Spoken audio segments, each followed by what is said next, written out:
Zip up your members-only jacket, crack open a tab, and pause your Walkman as we bring you to the 1980s. That's right. Welcome to the 80s Show podcast, where we talk about all things 1980s. From movies to TV shows, music and stars, fads and fashions, we'll talk about anything and everything to do with the 1980s. The 1980s, the best decade in decades. All right, welcome once again. We're your hosts. My name is Bill Lassiter alongside Damon Raffelli. Thank you once again for tuning in to the program. Don't forget, you can hit us up on Twitter and Facebook at 80s Show Podcast, and you can always email us at 80showpodcast@gmail.com. All right, Damien, what we got going on today? Well, first up, we're going to be talking about the 1980s classic Greatest American Hero. Oh, yeah. Such a great campy 80s show. After that, we're going to stay on the Greatest American Hero train and talk about whatever happened to William Katt. And who is William Katt, you ask? Exactly. My question too, but no, I know who that is. And we're gonna finish up the show today talking about our favorite MTV classics. Madonna videos is the topic today. And Damien, we got some exciting news here on the podcast. Believe it or not, we have hit the streets. We've got a brand new sponsor, Pontiac Fiero. Ooh, our account executives are coming through, pulling in the advertisers. That's right. Pontiac, we build excitement. Pontiac Fiero, North America's only mid-engine, two-passenger production car.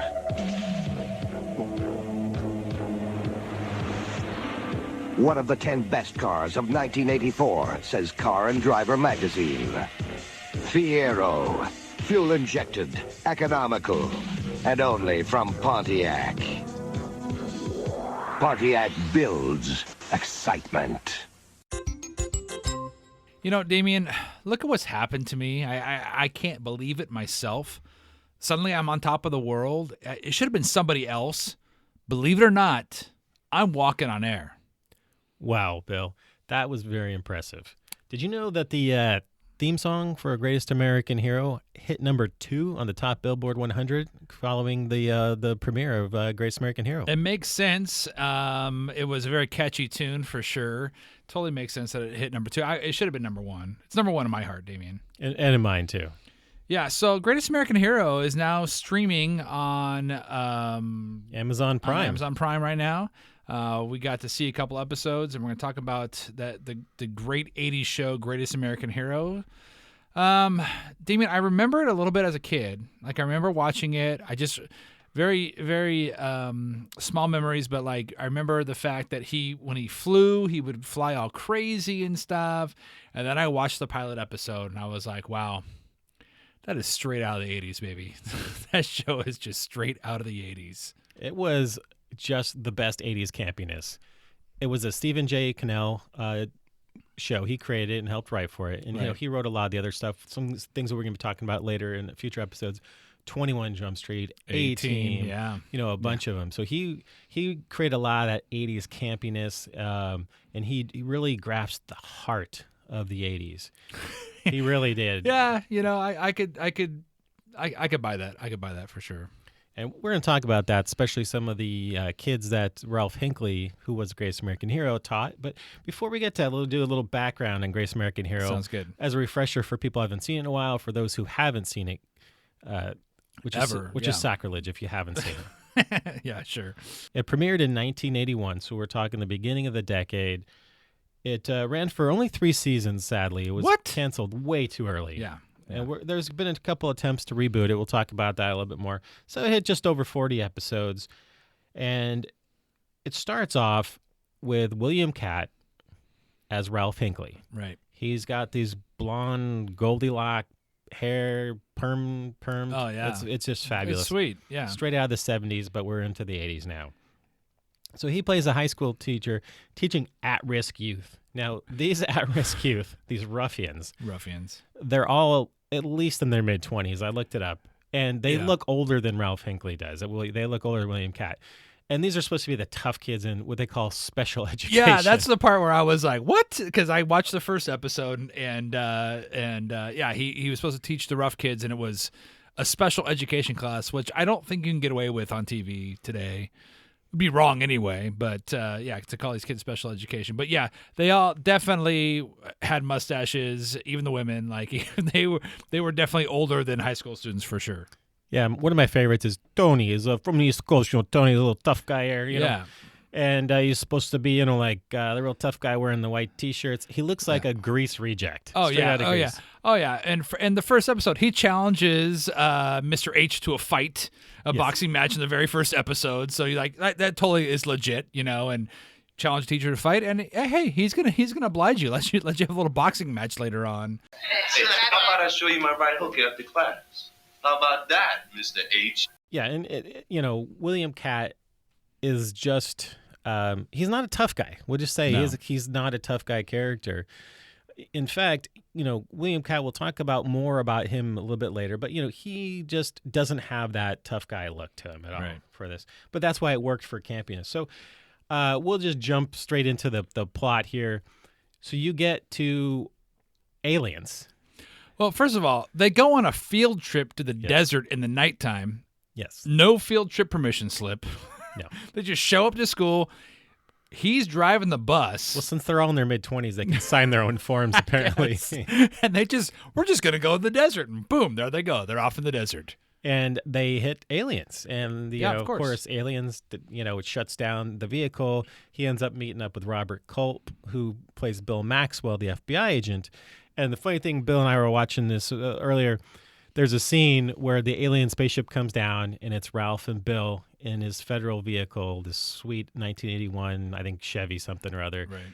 And what happens? How do the aliens communicate? It goes full Transformers, man. They use the analog radio from like Bumblebee from Transformers to communicate with them, and it was hilarious. Like it was funny. It was kind of like a good callback to the radios when you'd have to twist the dial and watch the little the little lever go back and forth to tune in the station, and that's how they communicated with them. Yeah, and it was so hard to use those radios too. Remember that? You got to really just have that fine touch to tune in the dial.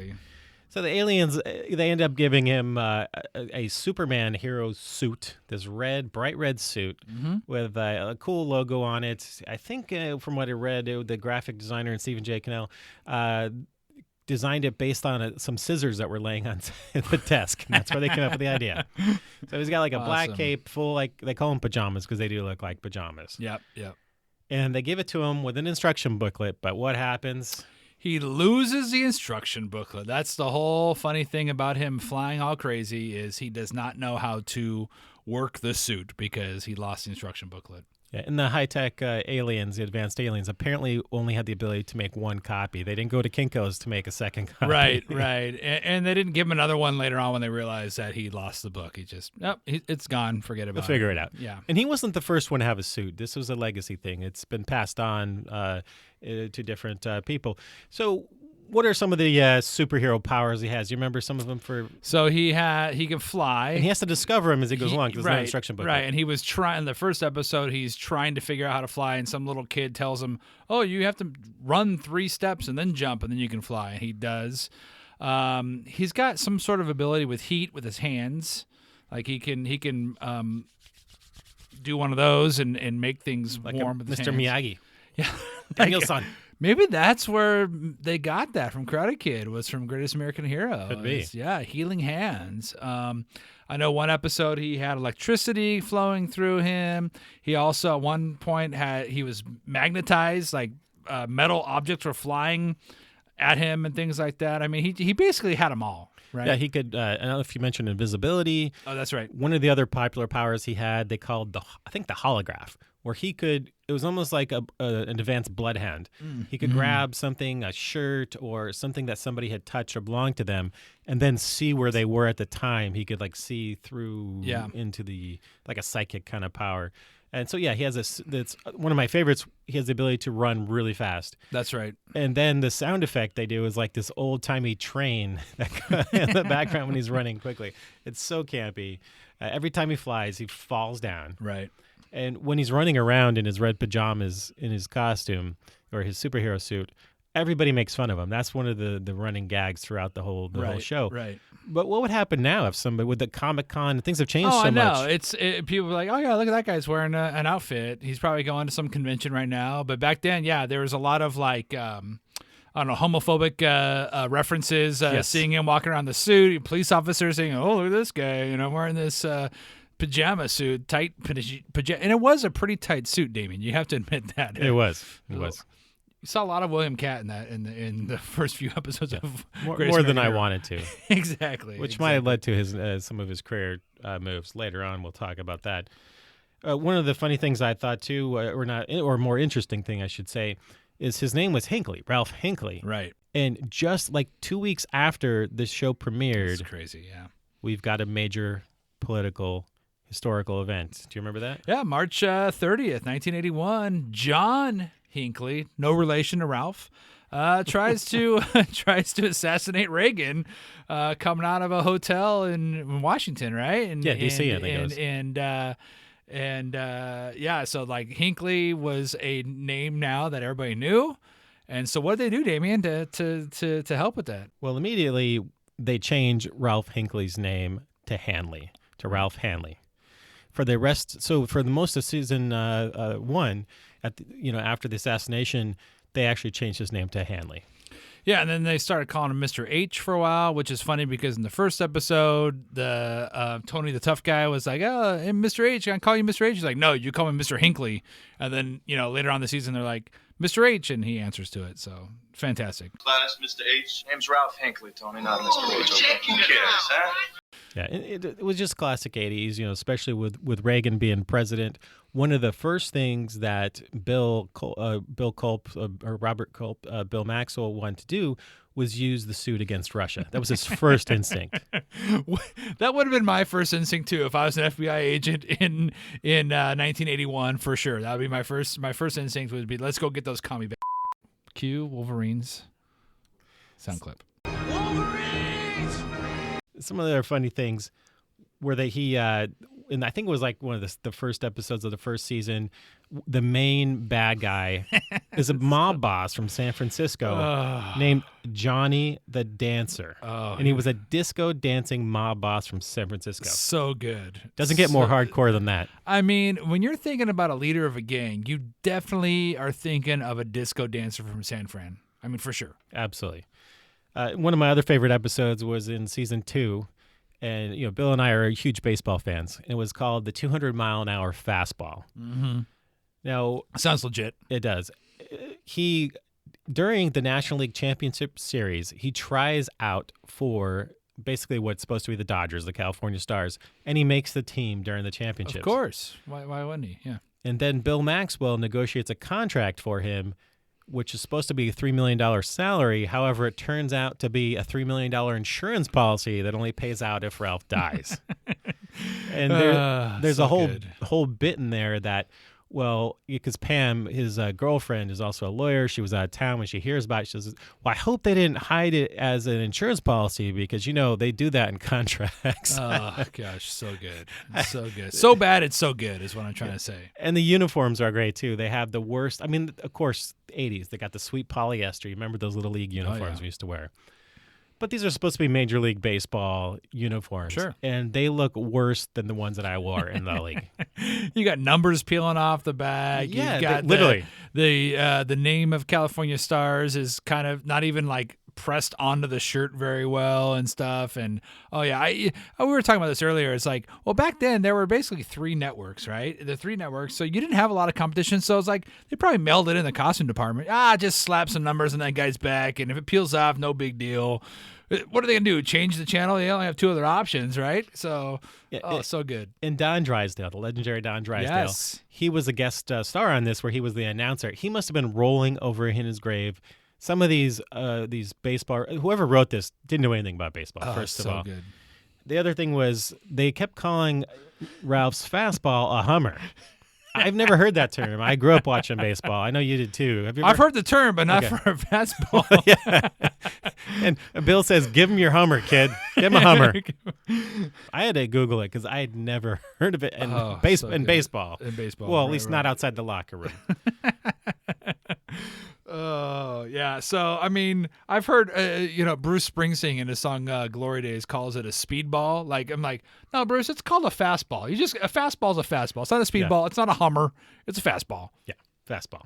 Hey, look, it's him, it's Mr. H. The Hinckley High Smoker. And that is a fastball. I couldn't even see it. Oh, I also have a very nice slider. Well, Don Drysdale, it's interesting that he guest starred because I remember him guest starring in a Brady Bunch too. Like he did the rounds on the sitcom circuit, I guess. That's because his contract was all in life insurance policy money. he needed to make that TV money. Exactly. All right, Bill. So what do you think? A modern day remake, yes or no? Oh, wait, I forgot though. One thing is they did try to reboot the show in 1986. So it went from 1981 to 1983 seasons. In 1986, Stephen J. Cannell got the entire cast back together. Right. And they made a new show called The Greatest American Heroine. That's right. And so trying to reboot it for today, and well, basically the first half of that episode is just a recap of the 3 seasons. I think it's just Cannell just trying to make some money. Hey, we only have to write half an episode. We just show stuff from the previous show, and whatever. And I don't know who that actress was, but she had some sweet 80s hair for sure. Oh, perfect 80s hair, especially for 1986. Yeah. It was just feathered and just bangs. And who did I say? She looked like Sarah Jessica Parker as well. Yeah, she did a little bit. Yeah, so, they tried to reboot it. I don't know why it didn't work. But they've also tried to do I know why it didn't work. It was freaking terrible, dude. Yeah. It was really, it was pretty bad. It was pretty campy. So then recently they've tried to do a couple remakes. As recently as 2018, ABC had a project with, again, Stephen J. Cannell and some other people. Did you read about this as well? No. Okay. Go ahead. So as recently as 2018, ABC had started, I don't know if they made a pilot or not. The main actress who was going to be the Greatest American Heroine was the girl. Have you seen the show New Girl? Yeah. She plays the model. Oh, that's right. I did read about this.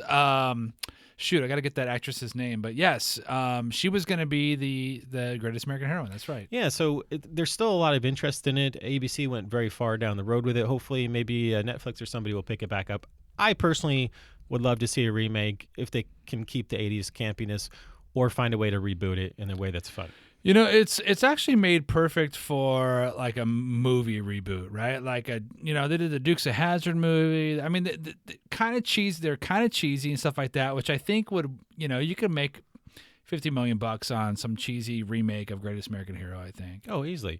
Yeah, and in the show notes, I'm going to post a link to the 1986 version of the Greatest American Heroine because it's not on Amazon Prime, but it's on YouTube. So we'll post that for our viewers, or our listeners. Let us know what you think, too. Would you like to see a remake? First of all, did you like the original? And if you did, would you like to see a remake, a modern-day remake? Bill, whatever did happen to William Katt? Who? Exactly. Well, William Katt, the star of Greatest American Hero, I mean, he did have the perfect look for the early 80s. I mean, the long blonde hair. Right. I mean, you think about other things that are going on at the time. You have Star Wars. You have Luke Skywalker with kind of long blondish hair. I remember Chips. John from Chips had long blondish hair. You had Dukes of Hazzard.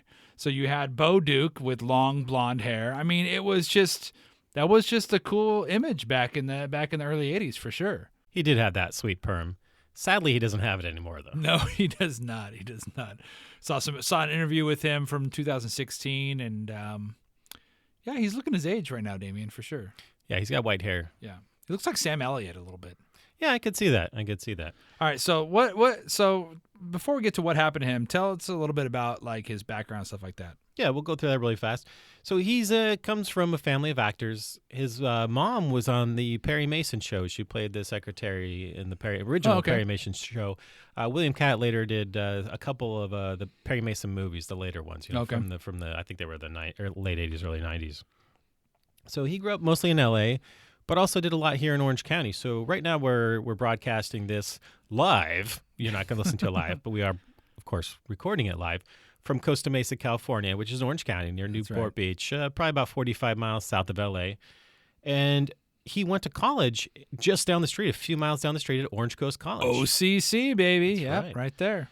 And, he also was part of a theater group here in Orange County, also in Costa Mesa, which is still around, called the South Coast Repertory Theater Group. And, he was a theater fan. He loved theater. He got his real big break for the movie Carrie, the original Stephen King Carrie movie. Sissy Spacek. Yeah, that was a great movie. Yeah, the Brian De Palma vehicle.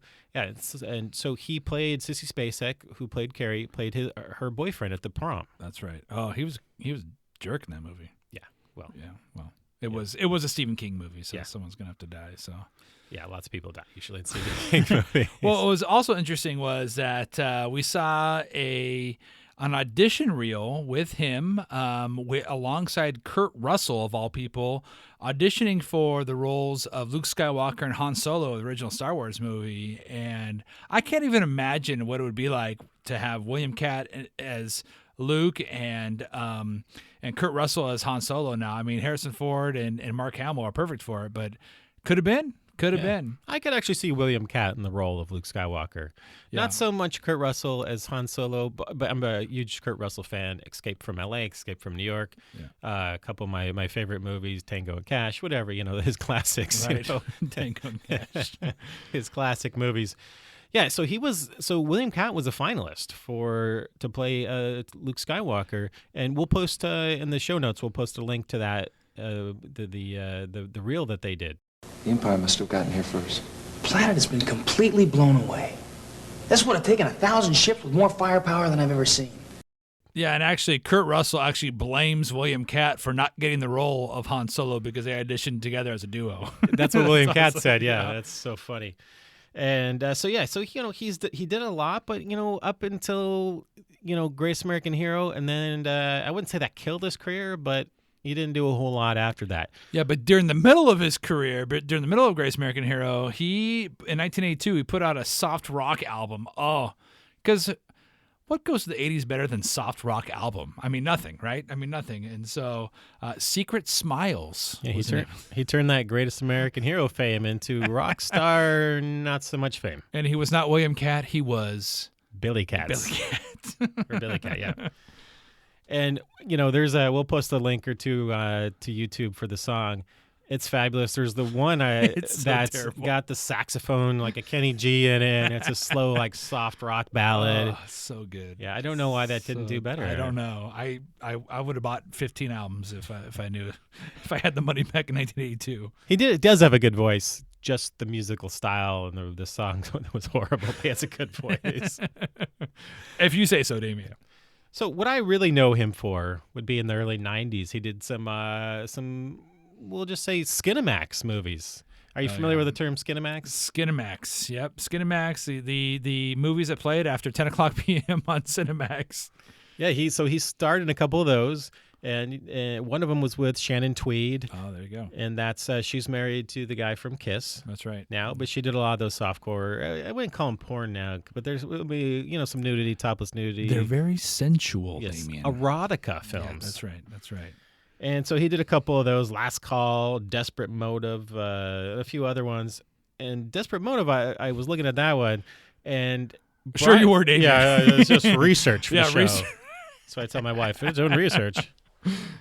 And Brian Bonzo was in that too. Oh, the dad from Family Ties. No, the kid from Family Ties. The kid from Family Ties. He played Andy. Andy. That's right. That's right. Andy from Family Ties. The baby they that's added. Right. Yeah. I think he got into some legal trouble later, but I don't know. Child stars from the 80s, they seem to always turn out well. Yeah, exactly. Who knew? Who knew that was going to happen? Yeah, so he's done a lot of other things, but he goes to Comic-Con and does autographs, things like that. I'll be honest with you, I would love to get an autograph picture of William Katt in the Greatest American Hero suit. Oh, I thought you're going to wear the suit to the convention? Or you want him to wear it? No, I just want an autograph picture, but I'll wear it. Oh, I'll definitely wear that. If I could get a good copy of that suit, absolutely wear it. I'm going to get the DVD of Last Call and get him to sign that thing. Him and Shannon Tweed. Yeah, that's right. That's right. So that's what happened to William Katt. If you know of anything else that happened to William Katt, that's right, or you happen to know William Katt or see him bagging groceries at the Trader Joe's. Maybe you are William Katt and you're listening to this podcast. We'd love to hear from you. You can always email us at 80showpodcast@gmail.com. We would love to have you on the program. Yeah, we'll meet up at Orange Coast College. That's right. OCC, baby. All right, we're talking about MTV classics today. Like a Virgin. And what? You're what? Well, I was just introducing you. Oh. And then you're going to talk about Madonna's Video Like a Virgin. Yeah. So, well, the thing about 1980s is, MTV was such a huge part of the 80s. I know Damien was an avid watcher of MTV. Yes, I was such a material girl, too. Yeah. Yes, you were. And so, I mean, there's so many iconic videos from the 80s. And so what we want to talk about today is some of the videos that Madonna made in the 1980s. I'm talking about my favorite Madonna video in a second. But, she burst on the scene with, one of the biggest videos of the time was Like a Virgin.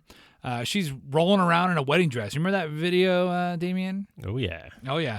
And of course, the other big one in the mid '80s was Material Girl, which was supposed to be an homage to Marilyn Monroe and the fact that women had power and things like that. And she's in this pink dress in that video, and she's got these manservants that are walking around serving her. I just remember that video was on all the time. She had diamonds on her necklace. She had diamonds on her bracelets. She was working it. Madonna was working it back in '85. Don't you think, Damien? Yeah, she was. And MTV that's where everybody premiered their songs, and videos were huge back then. I think we've talked about that before, but these were big time productions, lots of money, very popular directors. And this is when MTV used to show music videos versus reality TV. Yeah, now when you say MTV, you think reality TV. I mean, there's no videos on MTV anymore. I mean, sure there are, like the MTV Classics. I've seen that on a couple times. And and that's worth watching, MTV Classics, if you get it on your cable or satellite station. They do a lot of 80s blocks, which are pretty cool. I love watching all those 80s videos. Because again, I didn't get to see a lot of them in the 80s. It was the whole satanic panic. I wasn't allowed to watch them. But I did watch them with my cousin Amber a lot. We would, because she was really big into music, and we'd go over to her house, and we would watch videos. And you knew sometimes when these were going to premiere, when they were going to be on. Yeah, and that was what's interesting about that pre-internet was you could find out from MTV News or, some sort of VJ would get on there and go, oh, hey, coming up next Wednesday is going to be the premiere of this video, and everybody would wait by the TV after school. I remember doing that and watching a video for the first time. You hear news about bands breaking up and coming back together, things like that. That was all from MTV News. Now it just pops up on Twitter, pops up on, on some sort of news post, and you find out about it. Damien, let me just tell you, so there's so many good 80s videos of Madonna. There's some in the 90s too, but we're not talking about those. Vogue was in 1990, so just missed the 80s, which is a great video. But my favorite video was a little song that she had called Cherish. And the reason why I loved this video so much was, well, first of all, it was Cherish was written in 1988. And so you're thinking, in 1988, I'm 14 years old, discovering your puberty. I don't know, discovering my manhood. I wasn't there, Bill. I don't know what you were discovering. Anyway, I'm sure it involved a tube sock and some lotion. Wow. Let's cut that. Anyway, I had an interest in girls, and here was Madonna in this video called Cherish. It's a black and white video, by the way, and she spends most of the video. They couldn't afford color? Right. It was black and white on your TV because I don't think you guys had a color TV. No, but it's black and white on mine because they filmed it that way for some reason. Okay. And Madonna was just rolling around in the water and the beach.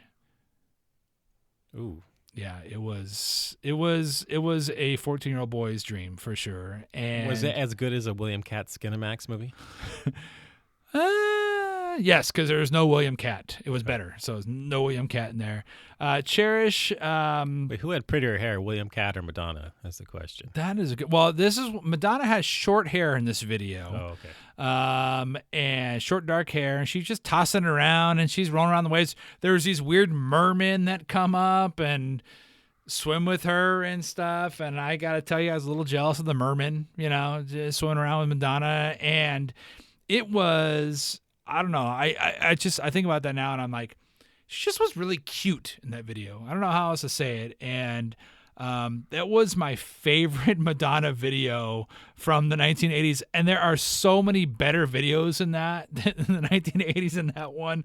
You know, we talked about Like a Virgin, we talked about Material Girl. Don't forget there was also Papa Don't Preach, which was about unplanned pregnancy. You know, she was trying to like really you know, have some sort of beyond just music messages. Like a Prayer was also in that. It's the only video that I've seen with a stigmata in it in pop video. I don't know. You remember that? I don't know. I don't remember that. Yeah. So, and of course, Express Yourself was also in 1980s.